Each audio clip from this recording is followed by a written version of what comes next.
Orang yang tidak rugi. Kenapa? Karena waktunya tidak ada yang kosong. Waktunya diisi dengan apa? Membaca Al-Quran.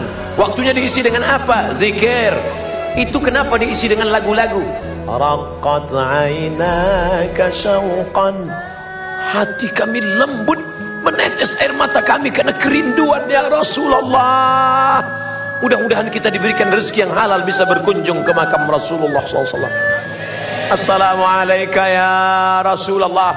Assalamualaikum ya Nabi Allah. Assalamualaikum ya khairah khalqillah.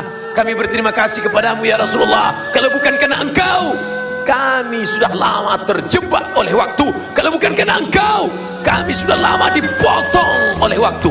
Tapi engkau mengajarkan kami menghormati waktu. Malam ini tak ada waktu yang terbuang karena bonceng sana, bonceng sini. Karena anak-anak muda sudah berkata, say no to bonceng.